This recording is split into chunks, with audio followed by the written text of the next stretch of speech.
Hello, hello, hello, hello, hello out there, out there. How y'all good people doing today? This is Jimmy J. Jimmy J. It is what it is, and we're here to have a good, healthy conversation for the next 58 minutes to talk about what we need to be talking about in our community to make the community better for me and you. And so I'm asking you to go out there and share, share, share. Make sure you tell your cousin, your auntie, your sister, your brother, everybody in your circle to make sure they pay close attention to what we're going to be putting down today on It Is What It Is. We got to be moving smart and not stupid in this world. We got to be doing a better job. And shouts out to everybody. Shouts out to my producer who's making things happen behind the background. I don't give them credit enough. Shouts out to ATR for making sure they have this platform. It is what it is, and we're going to have an enlightening show today. We're going to have a good show today, so I'm asking you to go out there and share, share, and share, and share alike. And so, if you didn't know who I am your host for It Is What It Is. I am Jimmy J, and I'm going to discuss those topics we don't normally talk about or discuss in our confines in our communities to make sure that we have a better understanding of what we need to be doing to make our community better for us. And so, I'm just appalled. I'm just appalled at the same time.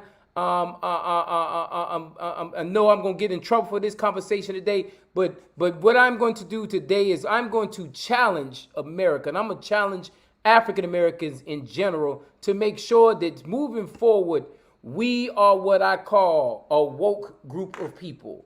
And with that being said, it is what it is. The topic of the day is why, America, why are we still asleep?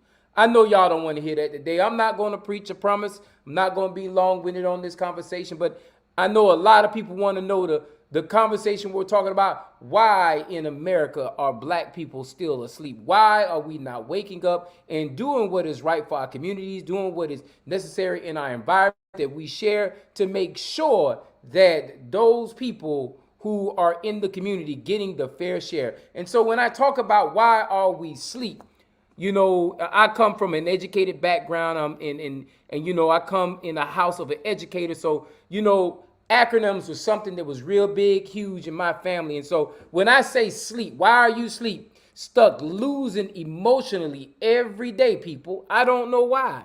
We are stuck losing emotionally every day, people. When it comes to African Americans, I talk about this all the time.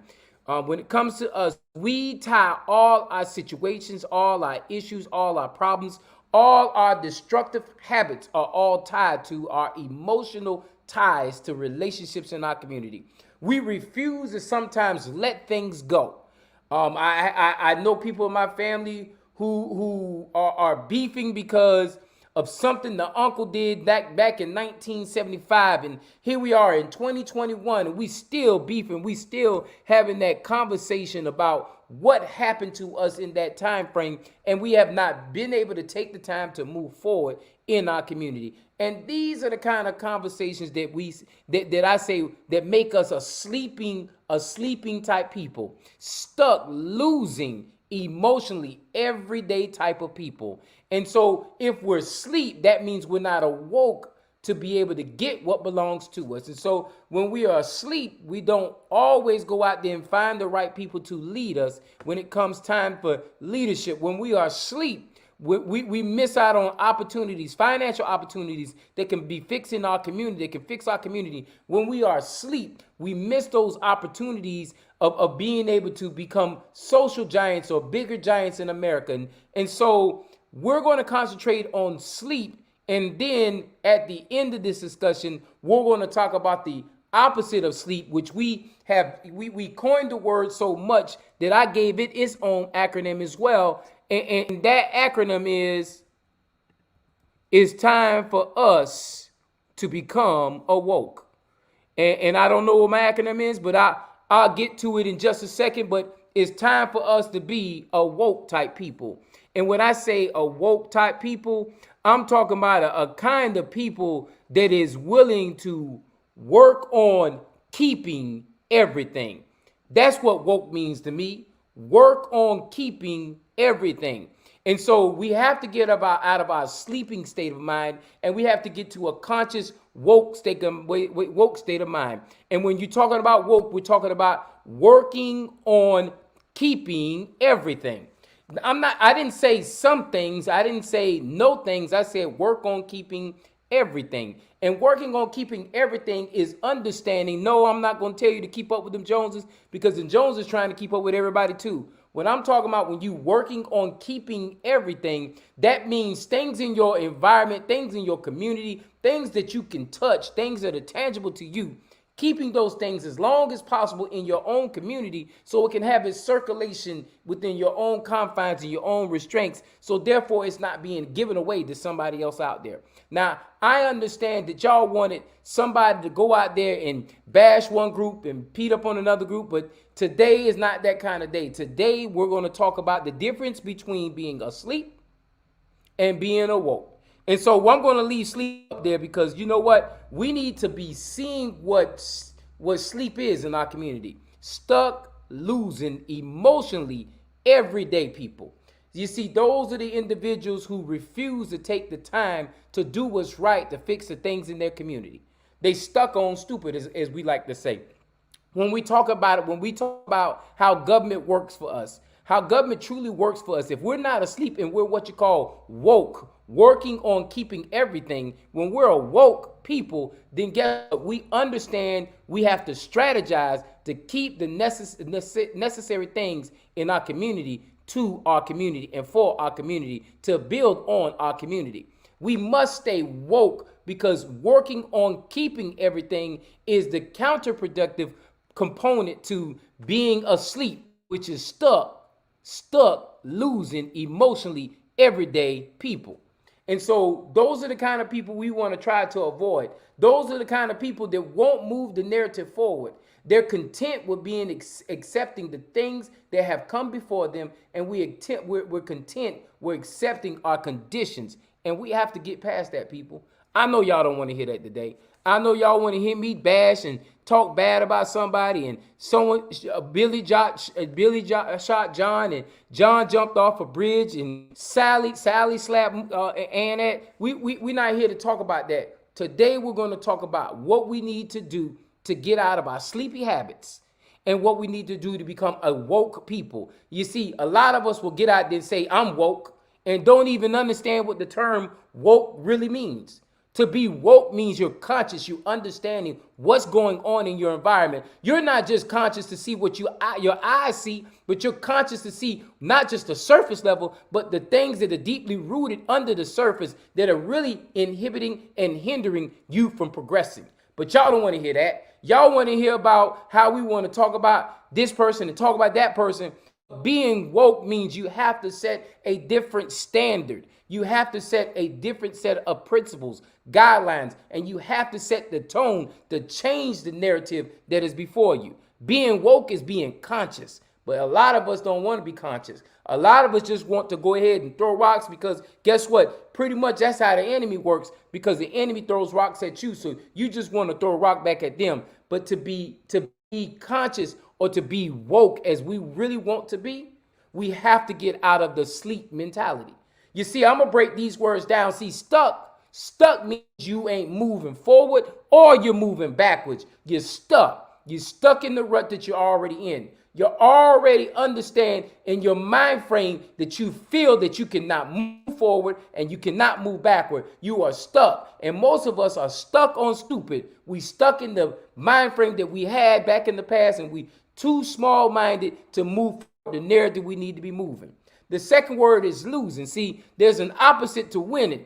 You can win no matter what, but the opposite to it is losing. And a lot of us are content being losers. A lot of us accept losing because you know what? We don't really know how it is to win. And so when we stuck on stupid and we're losing, we're already understanding the conditions that are given to us are not fair for us, and we're not going to get a chance at anything to move the narrative forward. The third word is the most important word for us. And the third word brings up my favorite word, emotionally. Emotionally comes from emotion. Emotion make you cry sometimes. Y'all know that song.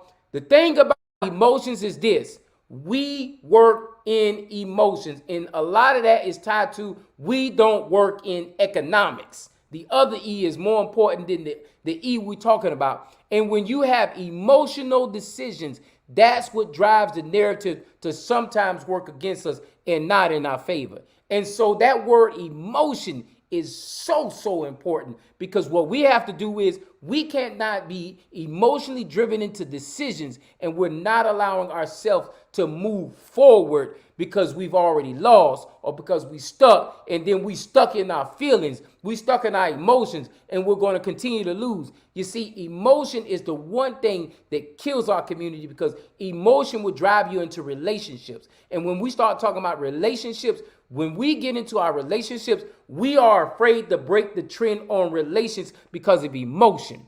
We have emotionally tied ourselves to other individuals, which causes a relationship. And we're not willing to break the emotional ties when it's meant for us to be better, it's meant for us to do better. Then guess what? We can't do better because we've allowed the emotions tied to those relationships keep us stuck and keep us losing. And then the fourth word is every day. I didn't say some days. You know what? They told me a long time ago, the devil don't even take days off. The devil works 366 days. Just in case there's not a day available, he works that extra day. Are you doing the same? Are you trying to make sure that you're not sleep on weekends, or sleep on holidays, or sleep on made up holidays and made up weekends? Are you not being sleep out there? You see, when you are fighting, you have to fight every single day. You have to be fighting so bad that when you sleep, you fighting. That's what a woke and conscious person does. You see, if we're willing to step to the gate and make sure we're fighting every day, and if you can't fight every day, then you create a group of us together, and guess what? We all become woke and we all fight together. Then we can have that everyday occurrence where we're making sure that our enemy is not going to defeat us, because we are letting our enemies know we don't sleep. We are woke and we're going to be there every day. And the last one is, guess what? People. And what that people means to me is the fact that, look here, it's not just a one person fight. It's not a one person struggle. It's a all of us struggle. And if all the people that are being affected by the struggle, if we all are woke as a group of people, then guess what? That sleeping giant will not be a sleeping giant. It will be a woke giant. And a woke giant is probably the biggest thing this industry fears. So once again, you can't be stuck losing emotionally every day, people. You have to be a woke people, working on keeping everything. Because if you're working on keeping everything, then you let nothing go. And that's what I wanted to talk about in the first 15 minutes of this segment, because it's so important for us to understand that we become a woke and conscious people, working on keeping everything and not be stuck losing emotionally everyday type of people. And so with that being said, that was my starting point. That was my beginning point. I don't see any comments in the thread, so I'm going to go ahead and move to my next subject. And let me get to the screen. Let me get to my screen. Let me get to the banner. And shouts out, Miss Producer. That's on me. I'm going to make sure you got everything moving forward. And so these are the two subjects moving forward that will be two topics that we will be talking about. So when we're talking about doing it what it is show, what we're going to do is we're going to talk about the topic for the day. That's going to be the beginning of the segment. That's going to be our highlight segment at the beginning of the conversation. We're going to talk about the it is what it is topic of the day. And today was, why are you still sleeping? That was the topic of the day. And so next thing we're going to go into is what I will be calling, let's talk about the black agenda. You see, the last couple of months, the last couple of weeks, anybody who's had any kind of conversation with me, any kind of agenda piece with me, I say we're not going to move anything in the black community until we develop a black agenda. Now, mind you, they developed a black agenda during the Black Panther phase. Malcolm X had a black agenda. When we talk about all those different societies, when you talk about Tulsa or Greenwood, when you talk about Rosewood, when you talk about any society that African Americans thrived in America, they all had what you call a black agenda. If you think about it, most creative bodies of people, when we come to black people, when we flourish, we had a black agenda. However, understandably so, when that black agenda hit its pinnacle piece or climax piece, it was eradicated because guess what? A black agenda would go against an economic agenda or a privilege agenda, and so therefore it could not succeed in this society. That's why federal government had to take care of what it is in the Black Panther Party. And that's why federal government had to step in with Malcolm X. And that's why federal government had to step in when it talked to Martin Luther King. Now, y'all, if I ever run for politics and y'all can say I said this, yeah, I said it. Yeah, I said it. Government played a role in eliminating any kind of opportunity African Americans tried to do as far as building its own narrative in this society as we call American soul. Now, that don't mean that all white people are racist, and that don't mean that all black people hate all white people. All that means is, guess what? We understand, we know that the government structure that pre-existed in this society had made it a point to make sure it did not give African American tribes or African American communities post-slavery the opportunity to build economic wealth as a whole. Now, mind you, you have the meccas of Atlanta, Detroit, you have meccas in New York, you have meccas all over the United States of America. But when it comes to making sure long-term goals, long-term bread, long-term maneuverability, when it came to building what was left behind from slavery, because I want to remind you, and I say this all the time, but I'm going to say it again. When slavery ended, there was no handout, there was no help, and there was nothing else given. We were just given the right to be free, and we were told, now you're free, go ahead and do what you want to do. There wasn't no 40 acres of mule because that was taken away from us. There wasn't no land because that wasn't given to us. There wasn't no economic money that wasn't given to us either. Now, mind you, we all understand certain segments of the black community have made it on to be very successful. We talked about the other day, we have 6 billionaires, 6 billionaires in America. So we have the threshold of billionaires in America. We have a lot of wealthy people who may not be billionaires, but 100 millionaires or whatever the case may be. But I'm not talking about them people. I'm talking about the bulk of the community when it comes to African Americans. Where is the opportunities for them? Now, mind you, throughout history, you have given us one leg up, but at the same time, it came with stipulations. We have never been understood where it was a true study done for us to see what can we truly do to move the narrative of the bulk of African Americans tied to poverty and giving them the opportunity, giving them the chance to become relevant people in this society. And so when we talk about a black agenda, we're talking about calculating certain pieces to an agenda to ensure that African Americans can get something in this society. And so when we're talking about a black agenda, we're talking about making sure that representation is number one priority. If a community, a municipality, a county, a state, or something like that has 40% African American, then the representation should match that kind of 40%. It shouldn't even be a clause of having misrepresentation in leadership, because the problem with misrepresentation in leadership, if your leadership doesn't match the body of people it serves, then guess what? The message, the needs, and understanding of what the leadership can move forward on is not going to be met, because guess what? Leadership has to reflect what the community has to give. And so that's the first component I would say about a black agenda. That's why it's so important for me to make sure that we're documenting pieces throughout the country of United States of America. And hey, there's probably some other pieces out there too that we can use to create a black agenda. And once again, this is not an anti-white agenda. This is not an anti-Jew agenda. This is not an anti-outside black agenda.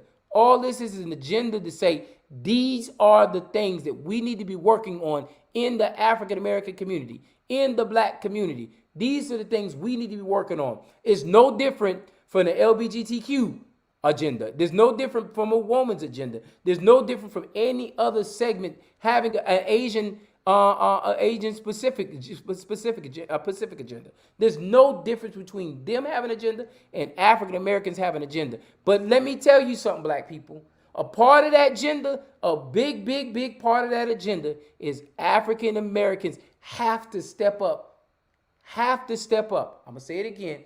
Have to step up and make sure that we're building an economic base for future generations. What we need to do is we need to be teaching economics to the next generation.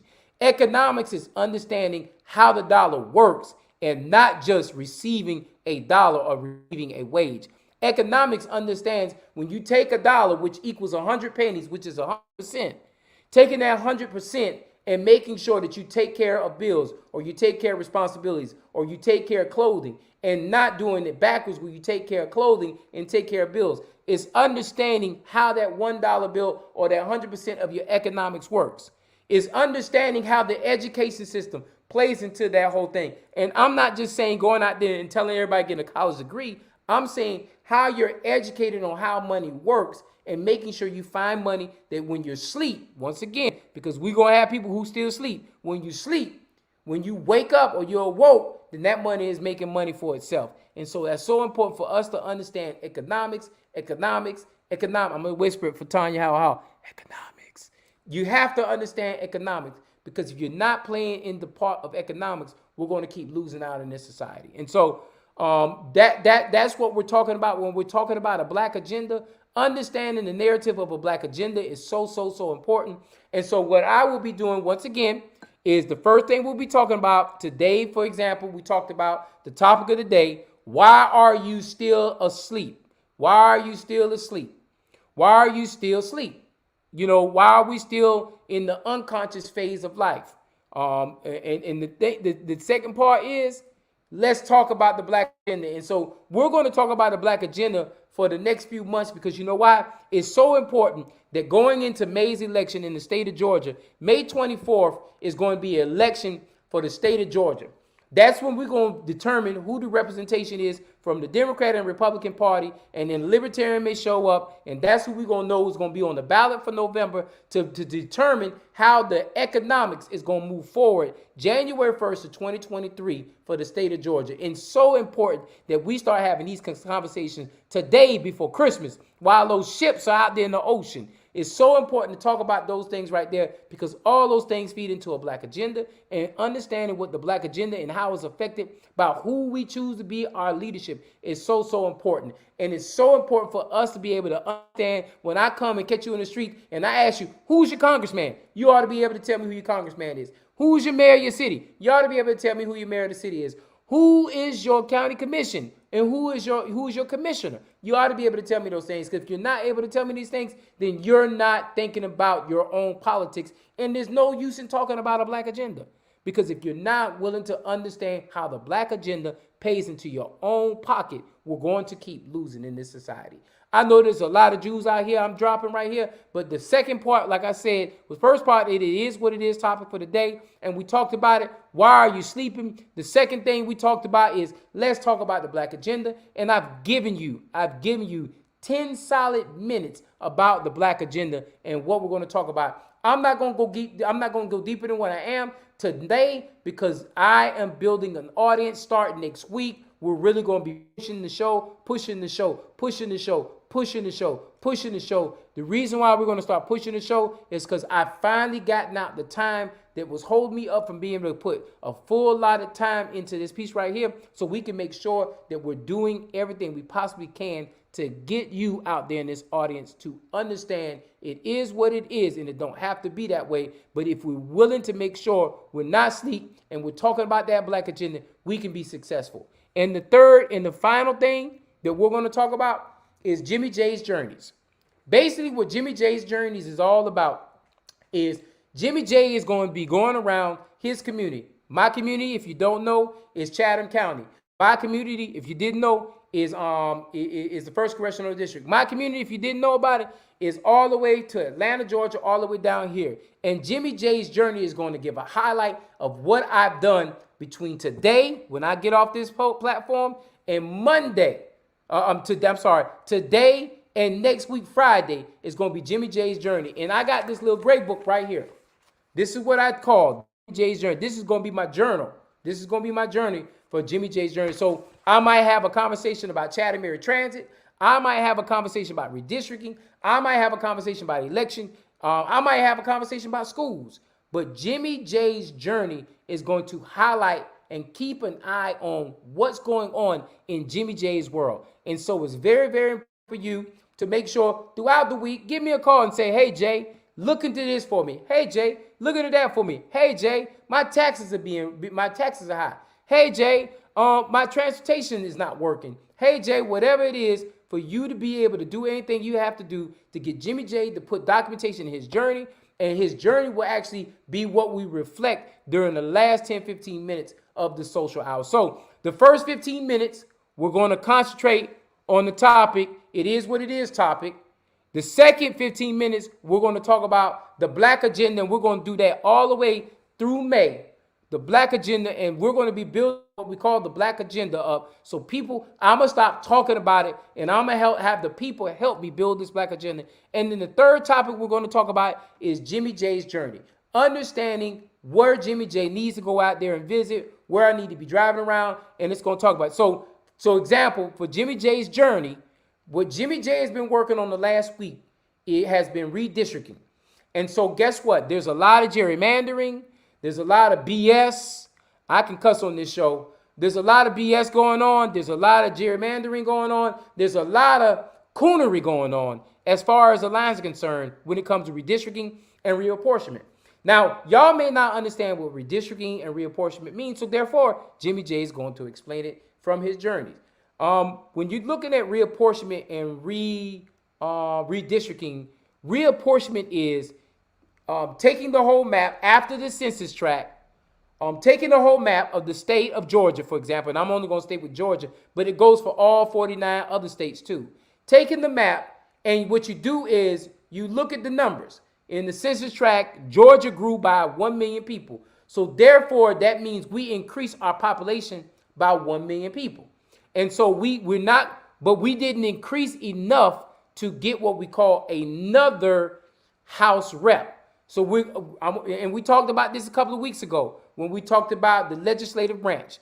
You're going to have your 2 senators no matter what, because all 50 states have 2 senators, because you have 100 U.S. senators across the United States of America. So each state will have 2 senators. So that doesn't change because the senator runs statewide. And that will stay the same. However, the state of Georgia is divided into 14 equally populated districts, or what we call congressional districts. And so guess what? Each one of these congressional districts has to have less than 1% as far as population within that number set for each one of the districts. And so with that being said, each one of the areas has to be equal in population. Now, whoever in the state of Georgia, the maps are drawn by the state house, which is the state house, the state house and the state senate. They collaborate together to redraw the lines based on population to be equitable and fair. Now, ain't nothing fair and equitable about those lines that they draw, because they draw the lines to make sure they hold power. And I ain't never seen nobody give away power. I'm still waiting on that joker who just gonna freely give away his power. Even millionaires, when they have given away billions of dollars, they give away billions of dollars because they owe billions of dollars or millions of dollars, whatever they owe. Bill Gates didn't just give that money away just to give it away. Bill gave it away because he understood that he had to pay taxes, and he rather give more money and not have to owe than have to owe and not give any money at all. And so when power gives away opportunities, very rarely does that actually happen in good mean structures. And so with that being said, your Republicans are actually in power when it comes to the state house and the state senate. And when you look at the governor is also Republican as well. And so when these conditions are all matched all the way down the pipeline, then guess what? They're going to draw those lines to make sure that they keep power for the next 10 years. Now, the unfortunate thing about that is this: no matter how you try to draw the lines to keep the power stroke in your hand, guess what actually has to happen? What happens during that time is people move. And probably about the 6th, 7th year of that whole structure of that map, people have moved and settled with those districts are actually winnable by the alternative party or their open situations. The issue that we have is getting people to step up and run for public office is the problem that we always had. And so when you don't have people willing to step out the gate and be able to run for public office, then you're just actually losing opportunity every single time. Every single time. You're just pushing the gate and you're not really trying to win. And so when we talk about Jay's journey has been working with Atlanta, working with our state reps, our state senators, not just here in Chatham County, but throughout the state of Georgia, working with county commissioners throughout the state of Georgia to have candid conversations to see, okay, when this map is drawn like this, we no longer can wait till 2030 to start attacking this stuff right here. Now, we can cry, we can complain about gerrymandering, we can cry and complain and say it was disproportionately given away. Okay, we can cry, complain, or we can say, let's find candidates, run people against these people, and see what the numbers and the lines really look like so we can make sure by the 6th year we can win these races. Because no longer can we allow people to just run without any opposition, because that's when you don't get good, sound government. And that's for the Democrat and the Republican and the Libertarian and Independent, because when somebody sits in a seat too long, they lose touch with the representation they should be really doing for you and me. And so with that being said, Jimmy J's journey the last 6-7 days has been concentrated on who is representing you.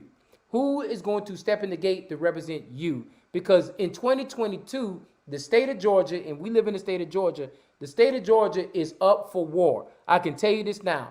The lieutenant governor, the ag commissioner, the attorney general, the secretary of state, insurance commissioner, public service commissioner, and all 180 state rep seats, and I think it's 59 state senate seats, and are all up for re-election.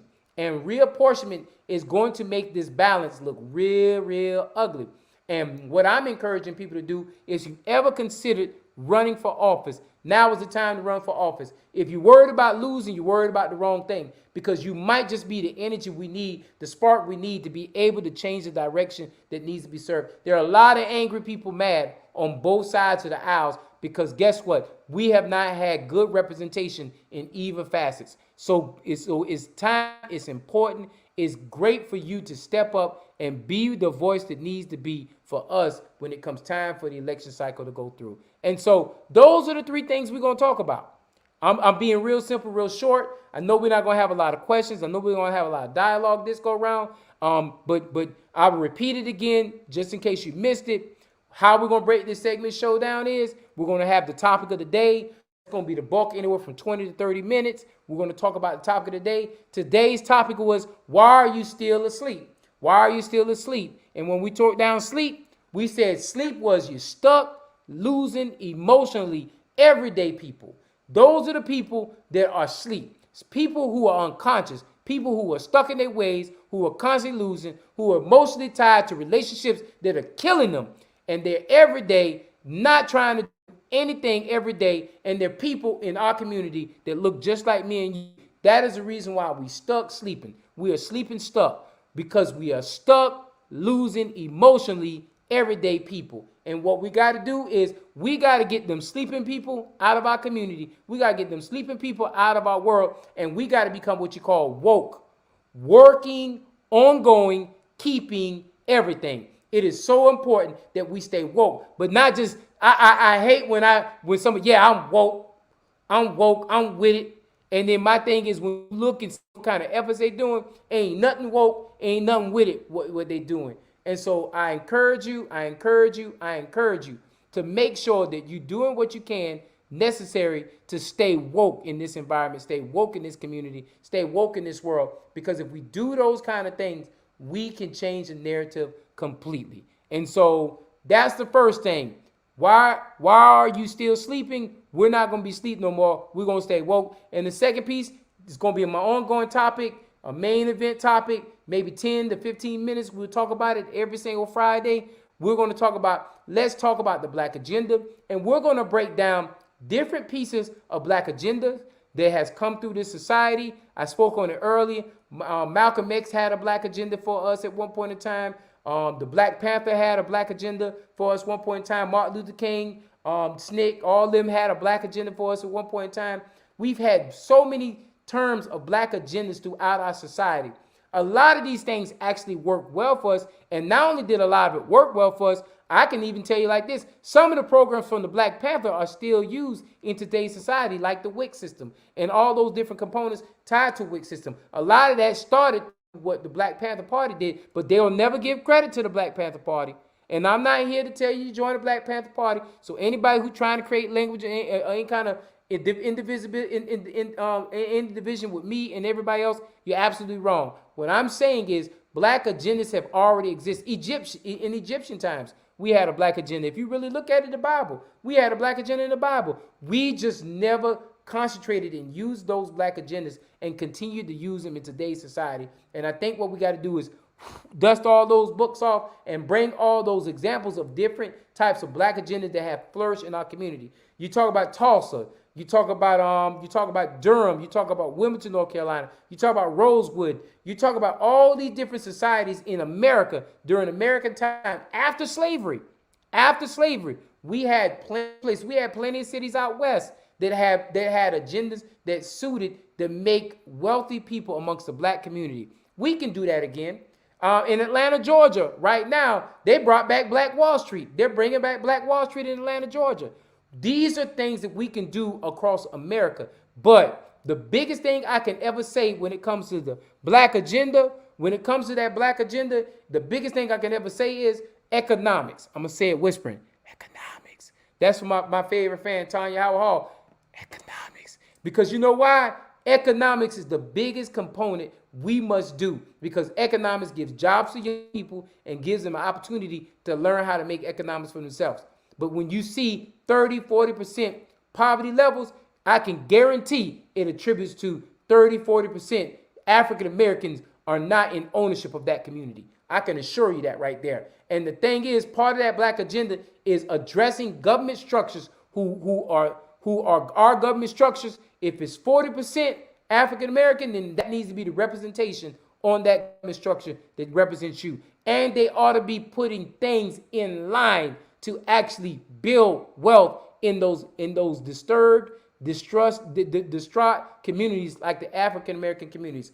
And I hate that. And you know what? Someone told me the other day, stop saying disenfranchised. You know why I don't say disenfranchised no more? Because in order to be disenfranchised, you had to be enfranchised first. And so you can't say you're disenfranchised if you never are part of the franchise. And so we got to stop saying language like that, and we got to start finding our own language. We did that so well up until recently, and then now our emotional ties have been getting the best of us in our community. And so we have to do better. We have to do better to see better. And like I said before, the last thing that we talked about is Jimmy J's journey. Jimmy J's journey is going to concentrate on what he thinks of and what he comes across over the course of the next 6 days. So when I log off this right here, whatever I start writing in my book, the Jimmy J Journey, this is the journey. This is the journey I will be carrying with me around to make sure I document everything there is. I'll also be asking people. I'm going to start tagging people. I'm going to start working people to make sure that they're paying attention to what this hour is. I promise I ain't going to slack no more. I ain't going to slouch no more, because most of the things that was holding me back from putting concentration, time, and effort into doing this show right here for you has been taken away from me. And so I can put more focus and effort to make sure I bring you the best 8 to 9 o'clock hour show I can do on a Friday evening. And so all the distractions are out the way. And so now it's time to play. And so with those kind of things, whatever is in Jimmy J's preview, it may be talking about Chatham Area Transit or talking about transit as a whole. It may be talking about affordable health care. It might be talking about how structures are not being maintained and kept in my community. And I go ahead and do a deep dive and find out that same thing is prevalent through other communities. It may be talking about how disenfranchised the voting process is and everything under the sun. It could be a lot of different things. It could be, but I want to make sure that I am concentrating solely on moving the narrative forward for you, my black and brown people, because it is so important that we get out of being the bottom of the totem pole and working our way somewhere in the middle. A good friend of mine said it's only 12 million African Americans in this society, and we still are at the bottom of every statistical category there is. And we've had more control in government in today's society than we've ever had before. And so it's time out for us stop looking back and looking away when people are not leading us in the way that we should be led. It's time for us to start moving the narrative forward. And so with that being said, I really didn't have a robust conversation today. We don't have a lot going on Chatterline out there. And so what I'm going to do is we're going to stop at the 45-minute mark today to give y'all an extra 15 minutes. Therefore, you don't have to spend a whole hour taking in all this conversation. We're going to stop at the 45-minute mark. And so at the 42-minute mark where we're at right now, we got 3 minutes left. Before I turn this thing over, I want you to understand why it is so important for us to make sure that we are doing what's right. And so therefore, when the topic said who I am today, I am a person who wants to see better change for our community. And in 2 minutes, let me give you the breakdown on that. We have been failed by media. We have been failed by leaders. We have been failed by the church leaders. We have been failed by everybody under the sun. But what are you going to do different moving forward to make sure that you are getting the best out of what represents you? That's my challenge to you today. That's my challenge to you to challenge somebody else, because we have to stop accepting what it is. Because it is what it is, because you accept what it is. And so my thing today, my piece today is, who am I today? I am here to ask you the question, who are you? And what are you going to do different that's going to move the narrative forward? I don't have anything else to say. I said I was going to be here for 45 minutes, and we're going to cut the show early, but it is what it is. But it don't have to be that way. You have to kick the itis. If you accept the itis, then guess what? You're accepting the virus. And so with that being said, I love y'all out there. Follow us 8 o'clock every Friday. We're going to be here for an hour, and we're going to talk about the topics we need to be talking about. Tune in. We have a show all over ATR platform. I ask you, cut the platform on and look at it. It is worthwhile information that's going to change your direction. And if you have an idea, contact me, and I'll make sure that idea gets to the ATR platform, ATR family, so we can put that idea out there. Because what we want to do is tell our story, because ain't nobody else can tell the story better. I love y'all. Peace out.